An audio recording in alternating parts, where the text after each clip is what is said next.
Welcome back बच्चों। आज हम हिस्ट्री ऑफ फिज़िक्स को डिफ़ाइन करेंगे और जैसा कि मैंने आप लोगों को उस दिन इसकी जो 5 हिस्ट्री या इसके जो 5 ग्रुप थे मैंने उनको जस्ट वर्बली डिफ़ाइन किया हुआ था, लेकिन आज हम इसको कुछ डिटेल में स्टडी करेंगे। और इसकी डिटेल में हम स्टडी करने से पहले मैं आप लोगों को एक बार फिर से आपको बताता चलूँ कि फ़िज़िक्स की जो हिस्ट्री है वो उसको 5 डिफरेंट ग्रुप्स में डिस्ट्रीब्यूट किया गया है। तो आज हम जो इसकी पहला जो ग्रुप है जिसको हम एंशंट पीरियड नाम देते हैं उसको हम डिफ़ाइन करते हैं। अब देखिए, मैंने यहाँ पर पहले से मेंशन किया हुआ है हिस्ट्री ऑफ फिज़िक्स।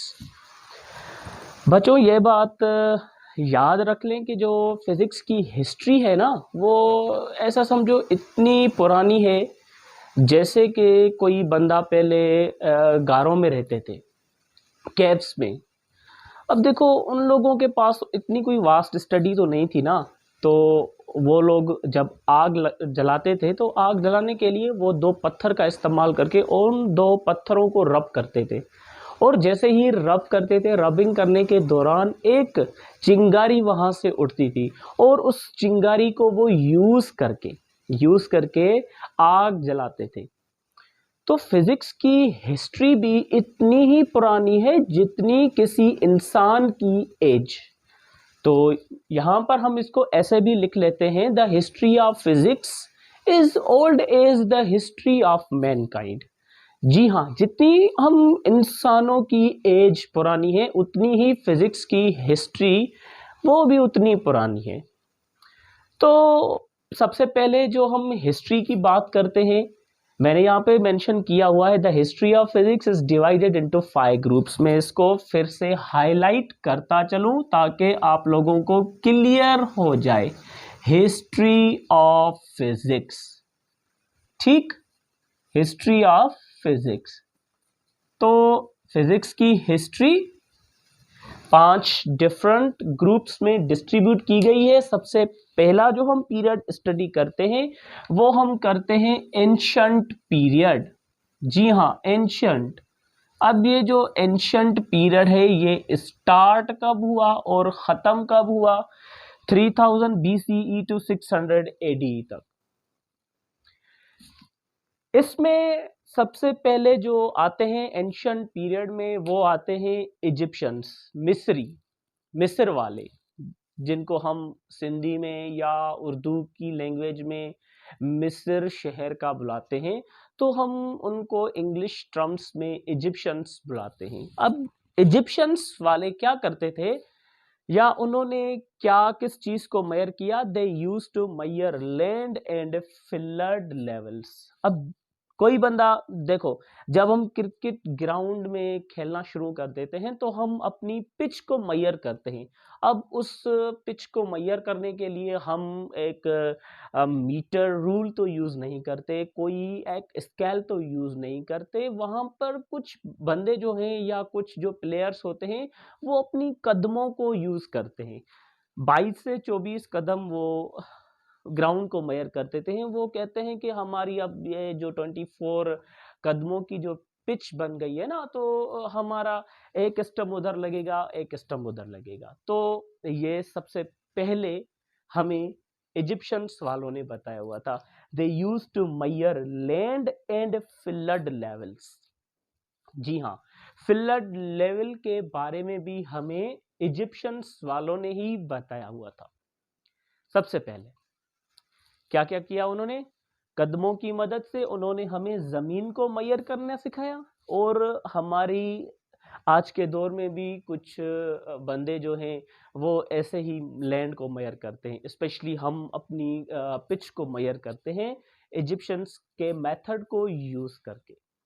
ये सबसे पहले इजिप्शियंस की बात करते हैं। उसके बाद आते हैं यूफ्रेट्स एंड टिग्रिस वैली। यूफ्रेट और टिग्रिस इराक के बीच में एक वादी फुरात, ठीक है, उस नदी का नाम है। अब यूफ्रेट्स एंड टाइग्रिस वैली वालों ने हमें किस चीजों के बारे में बताया? They were aware of geometry and calendar. उन्होंने हमें ज्योमेट्री के बारे में और उसके साथ साथ कैलेंडर के हमें बारे में हमें मालूमात दी।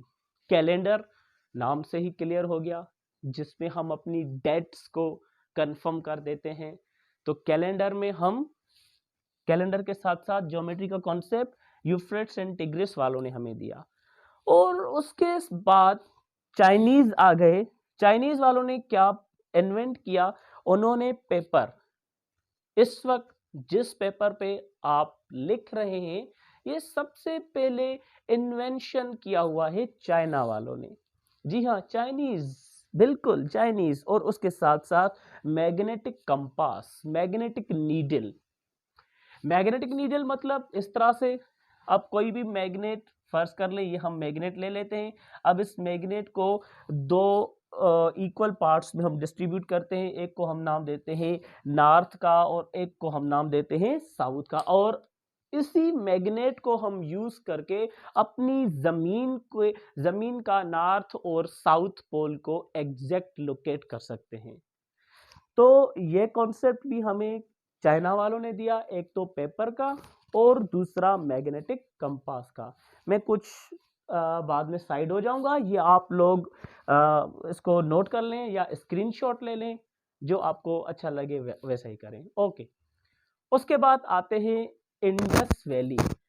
Indus valley, Indus civilization in which we are living. ठीक है, इंडस वैली में सिर्फ हम नहीं आ रहे, इसमें पूरी एक सिविलाइजेशन आ रही है, जिसमें हमारा हिंदुस्तान, पाकिस्तान या ये जो नदी जहां जहां से स्टार्ट हो रही है, ये उन सारी सिविलाइजेशन को हम एक ही नाम देते हैं, नाम देते हैं हम इंडस वैली के।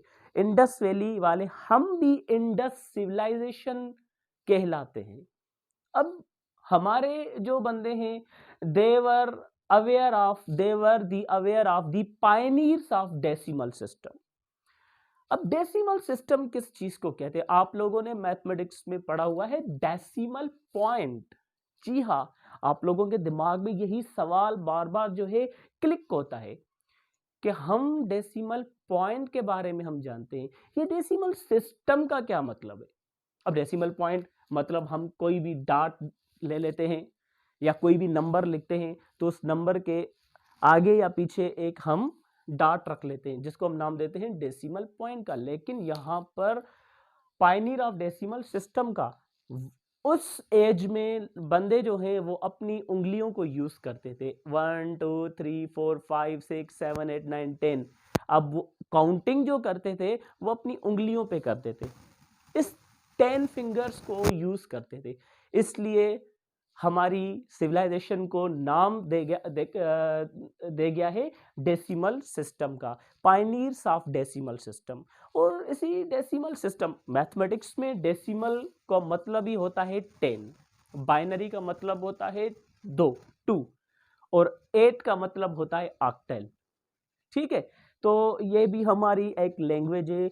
स्पेशली इस लैंग्वेज को हम यूज करते हैं कंप्यूटर साइंस में, कंप्यूटेशनल फिजिक्स में, और उसके साथ साथ डिजिटल इलेक्ट्रॉनिक्स में हम इस लैंग्वेज को यूज करते हैं। ओके, ये तो हो गए कुछ मुल्क जो एंशियंट पीरियड में थे। उसके बाद आते हैं फिलोसोफर्स। फिलोसोफर्स अब किन को कहा जाता है? ये नेचुरल फिलोसोफर्स कहलाते हैं। कहते हैं कि ये जो हैं खुदा की तरफ से इन लोगों को इल्म इनहेरिटेड है। ये जैसे ही पैदा हुए इनको इल्म खुदा की तरफ से मिला गया है एज अ गिफ्ट। लेकिन बाद में कुछ लोगों का मानना यह था कि फिलॉसफी जो होती है वो फिलॉसफी हमें एक्सपीरियंस से ही हासिल होती है। अब जितना बंदा एक्सपीरियंस किस चीज़ को करता जाएगा उतना ही उनको फिलॉसफी समझ आती जाएगी। ये कुछ लोगों के कॉन्सेप्ट्स हैं, लेकिन इन लोगों को नेचुरल फिलोसोफर्स भी कहा जाता है। ये these are the natural philosophers. लेकिन हमारे दौर में इन लोगों को साइंटिस्ट बोला जाता है। ठीक है ना, इनके दौर में इनको साइंटिस्ट नहीं कहा जाता, इनके दौर में इनको फिलोसोफर। लेकिन हमारी एज में, हमारे दौर में इन लोगों को साइंटिस्ट कहते हैं। अब फिलोसोफर्स कौन कौन से हैं? नेचुरल फिलोसोफर, जिसमें सबसे पहले थैलिस। अब थैलिस ने कौन कौन सी contributions in the field of science में की हुई हैं? He was aware of static electricity. जी हाँ, इलेक्ट्रिसिटी को दो हिस्सों में तकसीम किया गया है, दो हिस्सों में डिस्ट्रीब्यूट किया गया है। एक को हम नाम देते हैं स्टैटिक इलेक्ट्रिसिटी का और दूसरे को हम नाम देते हैं डायनामिक इलेक्ट्रिसिटी का। Thales is known as static electricity. ठीक, मैं इसको मेंशन कर दूं, he was aware of static electricity. जी हाँ, the motion of charges at rest, इसका जो सबसे पहले कॉन्सेप्ट दिया वो हमें थैलिस ने दिया हुआ था। उसके बाद जो आता है वो आता है well known scientist named Democritus. You know very well Democritus, he was the first person who discovered an atom, a smallest indivisible particle of matter is known as atom। मतलब डेमोक्रेटस ने एटम का हमें concept दिया हुआ था near about 5 BC में। Books में जो आता है नियर अबाउट 5 BC में हमें डेमोक्रेटस ने एटम के बारे में बात की हुई थी। डेमोक्रेटस एटम के बारे में बात की। एटम क्या होता है? एटम एक स्मॉलेस्ट पार्टिकल ऑफ मैटर होता है, इनडिविजिबल पार्टिकल ऑफ मैटर। मतलब इसने बोला कि मैटर का जो सबसे छोटा वाला हिस्सा होता है वो एटम होता है, जिसको हम फर्दर डिस्ट्रीब्यूट नहीं कर सकते। लेकिन बाद में हमें ये मालूम हुआ कि एटम को भी उसके सब एटॉमिक पार्टिकल्स में डिस्ट्रीब्यूट कर सकते हैं। उसके बाद न्यूक्लियस रदरफोर्ड ने, जे थॉमसन ने इलेक्ट्रॉन, गोल्डस्टीन, और उसके साथ साथ जो न्यूट्रॉन जो है ना, एक और साइंटिस्ट ने डिस्कवर किया। ये मतलब बाद की डिस्कवरीज हैं, लेकिन इसने बात कही कि एटम एक smallest indivisible particle of matter है, जिसको हम ज़्यादा डिस्ट्रीब्यूट, डिवाइड, ब्रेक नहीं कर सकते। जो कहना चाहे कह सकते हैं आप। ओके, ये मैंने वर्बली बोल दिया, आप लोग मेंशन कर दें, कोई मसला नहीं है। एरिस्टोटल कौन था? Aristotle, he was the first person who wrote the physics book. जी हाँ, फिजिक्स का सबसे पहले जो बुक लिखा वो एरिस्टोटल ने लिखा हुआ था। और उसके बाद आर्किमिडीज आता है। Archimedes, he was the well known founder of mathematical physics. ये फाउंडर कहलाता है मैथमेटिकल फिजिक्स का। और उसके साथ साथ इसने अदर कंट्रीब्यूशंस की हुई हैं। वो कौन सी? इसने ऑप्टिक्स के ऊपर काम किया, मैकेनिक्स के ऊपर काम किया, हाइड्रोस्टैटिक्स के ऊपर काम किया, और इन्वेंटेड लीवर एंड स्क्रू।